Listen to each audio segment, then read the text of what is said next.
this one. Yeah, how you doing? I'm very well, thank you. Thank you so much for taking our time to do this with me. I know that we've been planning this for like since when now? Since June. June, yes. So I'm so excited to be sitting down with you. Pleasure. I mean, again, it's just a chit chat to help, our industry. These conversations really needs to be hard, and it should not end in the room, right? And that's why we're going to be having this chit chat today for people to learn from, and just help our industry. So I'm going to start with something that you posted yesterday on your status, and it was about, consultation fee. Okay. Yes, yeah, let's start with that, right? A lot of people are usually like scared of, charging for, consultation fee. They feel like people would go, just let us in. Has it worked for you? How do you go about it and all to help, upcoming planners most especially? Okay, thank you very much. That's a very nice question. So for me, I believe that once you know your onions, like I posted on my WhatsApp status, once you are very good at your craft, time is money. You have to definitely charge for it. And consultation fee is very important. That's where you can even derive a customer or a client that is serious in engaging your services, because these clients at times are very funny. As they're talking to you just to get discounts, they are talking to multiple other people. And especially for event planner, event is very tedious. It's not something that is simple. It's not a job that is easy. It takes passion. Somebody that is really, really passionate about event planning business, for them to, navigate through to be a successful planner. So for me, it has always worked for me very well. In a month, I can have about 4 payments for consultation, even if all the 4 consultation does not come back to me to hire my services. But, at least for my time, at least I charge for that price. But did you start out that way? I didn't start like that. So when you're starting a business, you shouldn't look at the profit. I started my brand in 2019. And I was very passionate from school. I was always organizing, all week. Exactly, things like that for my friends. I'm very into their events, whatever, maybe introduction, engagement, birthday, and all of that. So I was like, okay, if I put this into business, I'm going to make a lot of money, because I have this belief or mentality that whatever you are very good at and you put to business, you will do exceedingly well in it.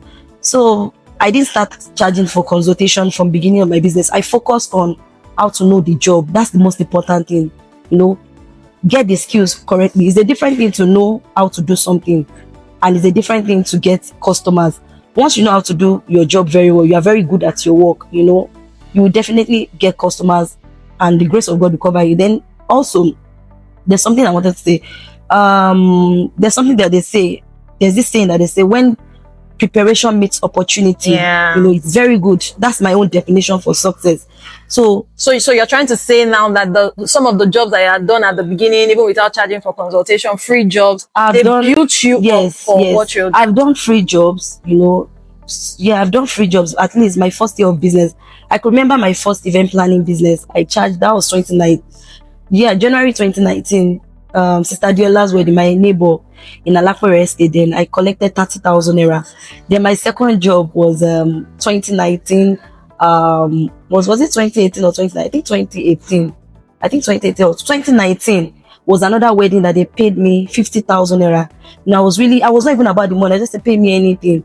So I didn't put profit. I just wanted to, show my skills. Yeah, show people that I know how to do this. Just give me opportunity. Then I learned on the job, because event planning is beyond theory. You just have to learn on the job, practicals. You understand? So at times, and it's time, it's time consuming. For you to be good at what you do, you need time. You cannot jump for success. You can't. Absolutely. Yes. Absolutely. Thank you so it's very important for you to charge for consultation if you are good at what you do. So for starters, I don't advise you to charge for consultation, because you need to convince people that, give me an opportunity. Yeah. I can definitely show you what I'm made up of. Exactly. Absolutely. Love it. There was something else that you posted about yesterday, right? And it caught me. It's about people in diaspora, and when they speak to not everybody now, not everybody in there. I like to say that I don't generalize people, some persons, because I've also been there where, somebody reached out to me and then she felt like I was trying to take advantage of her because she's abroad. I'm like, I am not a pauper. Exactly. Right? Even these vendors, it costs a lot of money to produce these things, right? Yeah. So let's really talk about that. Let's I want us to, let people out there know that quality actually costs a lot. Yes. So Quality what can is you not say? cheap. Yeah, quality is not cheap. Even if it doesn't cost so much, Yeah. it's not cheap. And we know that there are vendors who are outrageous, but trust me, there are good vendors who are not cheap, right? They charge what they are worth. Like you see the job, the level of work, and then that's what they charge for. Yeah. What can you just say about this? diaspora clients? Yeah. Okay, I don't know. These diaspora clients, most of them, they have this. They even go as far. Sorry to cut. They even go as far as like using another Nigerian number and tell somebody to charge it. I'm like, it's not that deep. Yeah. So first of all, I won't blame them. Yeah, absolutely. Is some human being like vendors, people that render services that cause this thing. Some people they've abused. Some people are very greedy. Once they say that, oh, you are a diaspora client, then we inflate their prices. For example, if they are charging maybe for food now, Nigerian people, maybe they're charging us 7,500 per plate. But because you're in diaspora, they will calculate pounds, naira. And that's very bad. £1, how much is £1? They will convert it, they'll be like they can afford it. Do you understand? So that's what is part of the reason why diaspora clients, they don't respect service provider in Nigeria. They feel that they have this mentality that everybody wants to steal from them. Everybody wants to extort them. It only takes somebody that is very, intelligent, someone that is very smart to know that, okay, you know what? Let me just trust this person, So that's what I can say about them. I really feel that I don't know if we would ever get the regulation of prices. I mean, nobody should tell anybody what to charge, but if we can have like a base price, like, oh, maybe if you're a planner, you cannot charge below 1 million. I don't want anybody to come for me, but that's going to be a long thing. Yeah, it needs to be a long thing, but I think that it would help. It would even help the business, because if somebody abroad is scared to do business with me because they feel like, oh, I have inflated my price because I know that they are from Canada, or because I know that from. No, I'm charging you because of my work. And even for the vendors who are doing that as well. I always say, now let's talk about that. A lot of people who just jump into this business and not acquire. They have the skill. Some of them don't understand business. Yeah. So some of them don't. Majority don't have the skill. Let's start with staffing. A lot of my staff that have worked with me, once they leave my brand, they go to start their own event planning business. And trust me, this is not about beef or you don't want people to grow. I didn't start this event planning business in Nigeria. I'm not the first. It's a privilege when people copy you, like when you do something and people try to copy you, that means you're a leader. Yeah. So a lot of staff, it's starting with staff, even rental business. You see their staff, they will leave, they'll go and start rental company. It's beyond that. You can't just wake up in the morning and start a business. You need to get the basic knowledge, even if it is theory classes, I have some friends that they didn't even learn event planning. They just jump, oh, I'm an event planner. They'll do logo. For you to be good at what you do, you just have to pass through the fire. You have to learn. I mean, gold becomes gold. Yes, a lot of people don't want to invest. They are not ready to go through that process. No training. That's why there's a lot of nonsense in the industry. One person will just wake up in the morning and say, oh, I'm an event planner. Oh, they'll mix nonsense. I'm a decorator. I'm a mocktail vendor. I'm a cocktail vendor. You have to take trainings, theory trainings, practical, especially for events business. You cannot just get it by the books. You need to practice. A lot of them, they are not ready to serve. The book is important too. They are not ready to serve. You see a lot of staff, they work with you, especially for event planners. A lot of our staff, once they come 3 months, they see the budget, they see this, they see. Even a customer that wants to even give you a job, trust it with a project of 50 million, 60 million, 30 million, 100 million, they'll first look at you. Yeah. It's like I said, it's a different thing to know the job. It's another different thing to get customers to do that job. To crown it all is the total ball game to have that grace that you exceed in what you are doing. Do you understand? Well, I mean, I just, when you were saying something that it's one thing to know the skill. It's just like a proper company. I mean, what am I saying? A proper company? An event business too is a proper. I mean, 247 is a proper company. I run DWS is a proper company. We know the reason why companies like GT, all the multinationals, they have different departments. They have the HR, they have sales, accounting, marketing, they have accounting. Yeah, I was even talking about now, maybe we should even talk about that. People don't know how to manage their finances in the event business, even starting from what they charge. When somebody tells me you charge 500K for event planning, my next question is, how much do you pay your staff? Yes. Then how much do you use? Are you really doing the work? Yes. And then again, some people just do the work and then different levels. So when we talk about finances in the industry, I know that you just finished a business school. Congratulations. Thank you very much. And then they taught you guys about taxation, yes, about how to grow your money, investment, and all of those things. Yes. What can you really say to help people in the industry? Okay, like I said, first of all, it falls back to, going to school. For you to put structure in your business, you have to learn. Do you understand? And it doesn't start in one day. Everything is processed gradually. Before, when I started this business, in fact, this is my 6 years in business. I can tell you that it was from last year I started working on my finances. Before, as I get the money, I can't even account for it and all of that. And my Providence SME program, thanks to my bank, Providence Bank, they really helped me. I don't know much about tax. I don't know about HR. I just employ people without giving them proper documentation. So, you have to just put structure. It falls back to going to school. For you to be excellent at what you do, you have to learn. You have to read. You have to take courses. You have to invest in your growth. You cannot even, especially for finances, just like a lot of people, they just want to, when it comes to growth, financial growth, is beyond the profits. I tell people to make money is very easy. To get money is very, very easy. But where the challenges is staying in wealth. That's where the problem is. How do you stay in wealth? Becoming wealthy. Wow. Do you want to be an event planner that you have money today? Tomorrow you don't have money. Wow. Do you understand? So you have to, even if you cannot, for starters, if you cannot employ accountant, okay, when you collect a job, what's my cost of production? Documentation. And don't jump at every job. Yeah. Like I said, you will grow into the business. It's step by step. You will grow into the business. It's gradually. Growth requires time. Yeah. If you don't have, there's nobody that wants to grow in this life. Look at a baby. Exactly. A baby will not just. You don't bring a child that you give birth to today and say, hello, adult. Exactly. So it's a gradual process. Like I said, this is my 6th year in business now. I didn't know about HR. Going to 7 now. I didn't know about accounting, HR, tax. Guess what? I want to start even paying tax for my staff now. Yeah. It's very important because your staff, you have to just, you have to also let them grow. Sorry to cut you. Somebody sent me an invoice and then they just put tax on the overall fee. And I'm like, no, it doesn't work that way. Do you even understand? A lot of people don't understand tax. I organized a tax program for us recently and I was so grateful because it was such an eye-opener.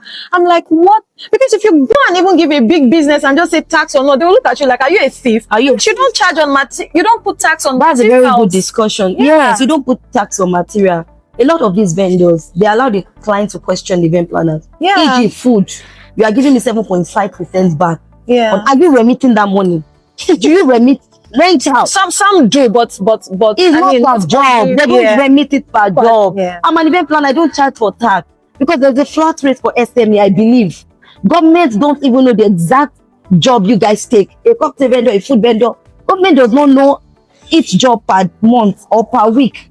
So why are you charging? There should be a I don't know. There should vendors should actually consult tax people. Yeah, I think we need to. I don't buy that idea. And if you are telling them no, it's not right, they'll tell you, okay, they can't do business with you. You can't teach them how to run their business. Yeah. You can't tell them their policy. I was actually even having a conversation and I was saying that I really want to bring, a tax consultant to WCC because we really need to understand how we work. I think for people, because we can't just say that I'm still trying to understand how tax works myself. Too. I'm not you can't just say somebody should not charge tax because I don't know how much comes into their bank account. And I know that when you start making some level of money or when some level of money comes into your bank account, you have to remit tax. Sorry, so we'll just have to really think about this whole tax thing. Not even think about everybody just needs to wake up to, business side of events. Now let's talk about respect and professionalism, right? Okay.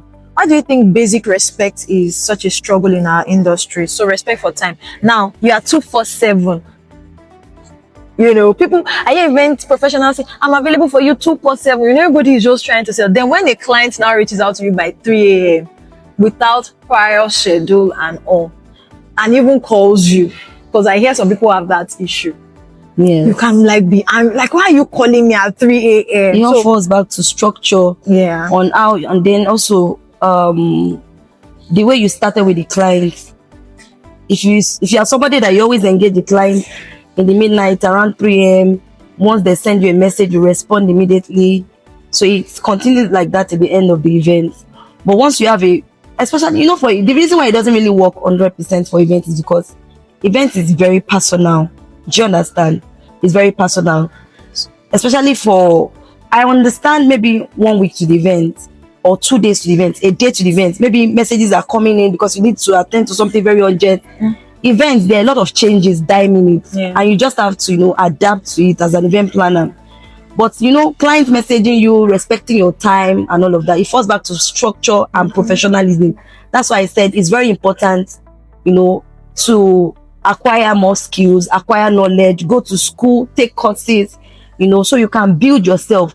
Even if a client does not want to respect your time, you can make them respect your time. Once you are very professional with them, one thing clients don't like about events, one thing clients don't want to accept for event planners, because the client, they don't always buy the idea of being professional.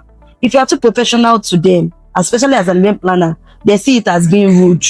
Especially when you are planning one day, you're working with parents, old parents, you're doing burial, the burial, they have step siblings, But the truth is, event planning business, as an event planner, even if you can't have all the structure, like normal organization, banks, telecoms, you can still put structure to your business. You can put an opening time, you can put a closing time. You are not a computer. Even if a computer machine, you overuse them, they will knock out. Do you understand? Because it's not easy to be an event planner. You are dealing with vendors, you are dealing with your staff, you are dealing with, your team, staff, team, vendors. As an event planner, you are the intermediary between the client and the vendor. So it's a lot of work. And if you delegate work to your team members, if you don't follow up, they will mess you up. Yeah, I mean, you don't delegate and not supervise. Yes, you have to definitely supervise. Yeah, and then until your team members now grow to that level, yes, you can. Yes. I mean, in summary, I think you're just trying to say that we should begin to stop seeing our industry as a side hustle. Yes, it's actually a real business. It's a real profession. Yes, it's beyond side hustle. I'm an event planner. Yeah, and all of that. Love it. Let's talk about money. Okay. Where people are scared of asking for their balance or trying to collect deposit, just like we talked about, consultation, but most especially for balance. You already say, my balance has to come in 2 weeks before. 2 weeks before, they haven't sent you the balance, but you don't want to. That emotion. It has happened to me before. Has it ever happened to you? Yes, it has. But why do we always feel, is it because events is a business of emotion? Me, I don't feel scared to ask for my balance. The only reason why the word scared is not in my dictionary when it comes to business. Do you understand? Because I know my onions. It's not like I'm the best. It's not about I too know. I'm just very confident in what I do. I'm not perfect. I'm still learning, But when it comes to balance, even if you don't want to pay all the vendors, this is what I do. I tell the clients, all the vendors' balance have to come to the event management account. If there's a vendor you are not satisfied about their services, I will mediate as the event planner. We'll talk, we'll talk about it. So we can hold that vendor's balance. So as an event planner, I believe that for your vendors to come and work for you, you should definitely pay them at least minimum of 80 to 85%, max 90%. Any vendor that has a problem with you holding their 10%, me personally, I will not work with such vendors. I've cancelled with some vendors, and I will tell the client, look here, if this vendor, you pay her, he or she full money and there are lapses, I'm not going to be held responsible. Do you understand? You can't tell somebody how to run their business, how to give their policy. But trust me, they are not the only ones that can do that service. There are a lot of good service providers out there. So if this person terms and condition doesn't work for you, and the person is not ready to review it, I'm like, if I pay you 90%, you've not even delivered. I should even be the one to be scared. But I'm trusting you with 90%, and for you to owe 10%. Even if that, are you telling me that 10% is your profit? That means you're not confident in your service delivery. And I tell my client, when during consultation, we cannot guarantee you 100%. Nobody can ever guarantee. I'm sorry that I have to bring spiritual level to this conversation. Only God. Don't be sorry. Yes. Because some people be like, no, this is business. Why are you bringing God? Blah, blah, blah, and the rest. But only God has it 100%, can perfect everything. We can only do our best. We can deliver A for you. What do I mean by giving you an A as a result? 80%. Yeah. 85%. If you have a problem with me delivering 85%, you want me to deliver 95%, I'm sorry. Don't tire me as a event planner. I'm not computer. Even computer might do mistake. So I just want to add something there again, and this is to help clients. When it comes to events, there are too many people involved, and where humans gather, things Disagreement, yes. You know, so, and that is why 15% might fall away, because mother wants A, father wants B, you know, even in the corporate world, one guy wants something, another person doesn't want something. So when she says 80%, 85%, she can't give it 100%, it's because of that human factor, depravity. She's very right. Yeah. You are very correct about that. So back to the balance of vendors, asking, I'm not always scared to ask my clients for the balance, because it's your event. Vendors have done their job. We have done the job. You know, cut your coat according to your size. That's why we ask. To your clothes. Yes, cut your clothes. Cut your coat according to your clothes. Because we have clients, a lot of clients. I had one of recent. They always lie about their budget. I don't believe there's anybody in this life that doesn't have a budget. The only thing is your budget might not be realistic. Yeah. And the reason I'm coming back to budget is because tell us your budget. As an event professional, as an event planner, this is what we do every day. This is our line of business. This is our field. We know better than you. Yes, you might have idea, you might have contributions, but an event planner, 80% know better than you. Absolutely. We can foresee lapses. Do you understand? So be open with your budget. The more you are not open with your budget, the more you limit also creativity. Absolutely. I had one of recent. You came to me, Beko, for the entire project, you can only spend so amount of naira. Then when we start planning, we see that you are spending high. Where are this money coming from? You know?